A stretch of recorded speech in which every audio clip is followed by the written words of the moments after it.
In the spring of 1851, the nights in Alabama's Black Belt were thick with the scent of magnolia and decay.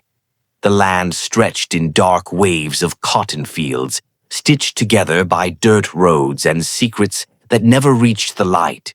In one of the grand estates along the Tombigbee River stood the Hartley Plantation, 2,000 acres of white-painted wealth built on black labor. Its master, Thomas Hartley, was a man others envied, a pillar of respectability, a deacon, a planter, and a husband. But within the walls of his mansion, another truth stirred, quiet and forbidden, like a snake moving beneath silk sheets. On the night of May 6th, Catherine Hartley awoke to an emptiness beside her. The clock had just struck 3. Her husband's side of the bed was unslept in, smooth as though untouched. That, in itself, was not unusual.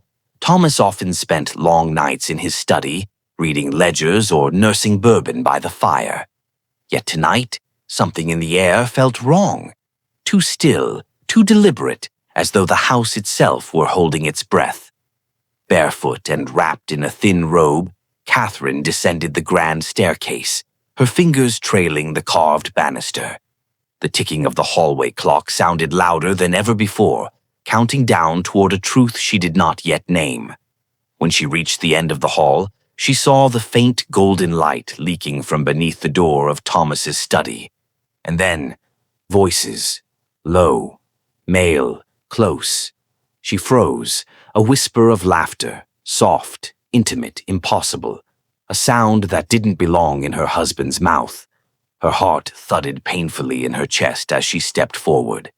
The brass doorknob was cool beneath her palm. It turned easily. Thomas kept all his hinges well oiled. She opened the door 6 inches. The lamplight spilled into the corridor, and with it, the end of everything she thought she knew. Thomas sat in his leather chair, his head tilted back, eyes closed. Before him, kneeling, was Jacob, the carpenter.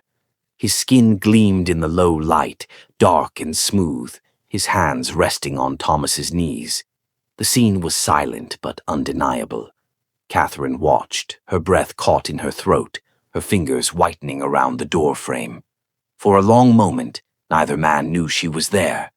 Then, without a sound, she closed the door again, turned, and walked away. She did not weep. She did not scream.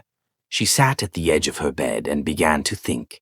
The rage would come later, hours later, slowly, steadily, building into something almost magnificent in its precision. But in those first moments, what filled her was not anger, but a clarity so cold it burned. The world she lived in was ruled by men and defined by their whims. Her father had married her off to a man of fortune. Her husband had made her the mistress of a kingdom built on other people's suffering.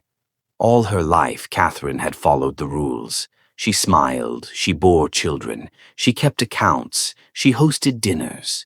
She was the perfect Southern wife. And now that world had turned on her.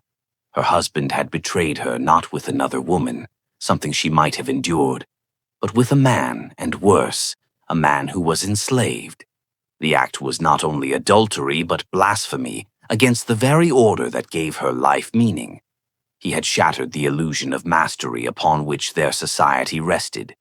If a white man could desire a black man, could submit to him, even in secret, what did that make the hierarchy of race, of gender, of God?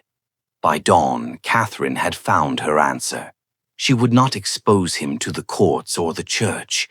She would not beg or cry or leave. She would destroy him quietly, completely, and without sin in the eyes of society. She would use the very laws that made her powerless to crush the man who had used them to cage her.